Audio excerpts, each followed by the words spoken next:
Welcome back to Boom and Bust. Our guest is Thomas Caldwell. He is the chairman of Caldwell Securities Ltd. In Toronto. Tom, since the election, it looks like Prime Minister Carney has had an initial conversation with President Trump. They're going to try to get together soon enough, probably at the White House. Do you think this bodes well for the tariff situation? Well, it's quite interesting. I think President Trump feels that he can take credit for the Liberal victory, and Mhm. indeed he can in some measure, Sure. despite the protestations on the other side. So, having felt he put Mr. Carney in, like that's his interpretation of it. He wants to make him look good, so that if you play ball with him, he's going to play ball with you. So, my sense is we'll come away with some positive results, and Mr. Carney has an advantage. He comes across as calm and reasonable, and Trump can respond to that. Um, Probably will respond to that in a more respectful way than he would have with someone he thinks he can bully. Although I would certainly, if I was Mr. Carney, I'd have my staff say, "We're not going to have a Zelensky moment after this, no matter No. what happens. I'm not going to have you beat us up in front of the cameras, and I don't want to hear any talk about 51st state. If you want to meet with me as the head of a nation, respectfully, we'll do that. If not, take a hike." I mean, I think we have to be able to. I think we can work with the guy. You have to stroke his ego, but remember, he is nuts after all. I mean, there's something Yeah, yeah. wrong. I mean, we can all. Everybody says, "Oh, there's a grand plan. He's got a plan that he's working." I don't think there's a plan at all. Everybody's trying to interpret a plan against a backdrop of rather mercurial behavior. So, but Right. I think if you can clear the deck beforehand, because I'd hate to see our prime minister abused or embarrassed as they did to Mr. Zelensky and again the Prime Minister of Ireland, and this is incredible behavior. I mean, Right. if someone's in your house, you wouldn't behave that way to them.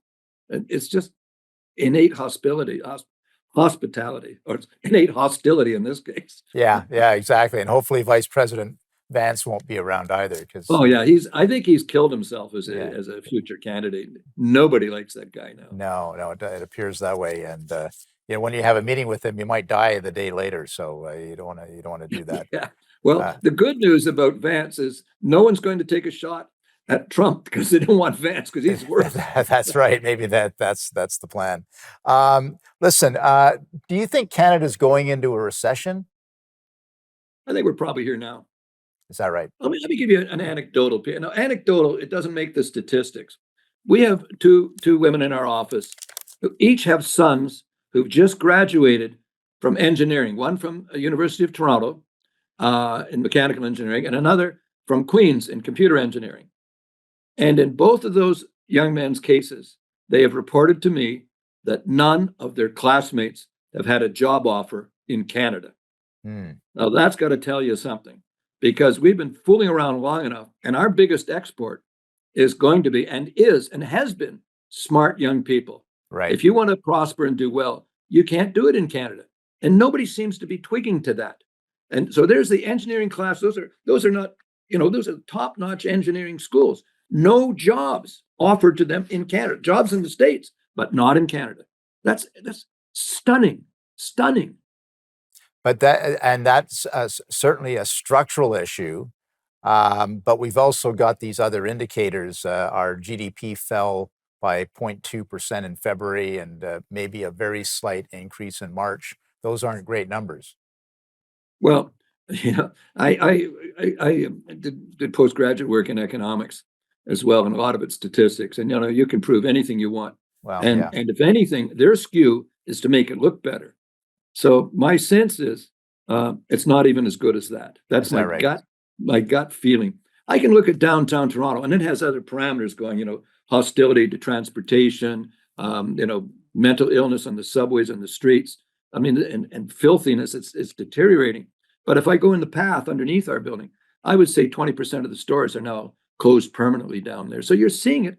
Admittedly, my world is a narrow sample, Right. but it's at least it's something I can see, and I think other Canadians can see it in other areas as well.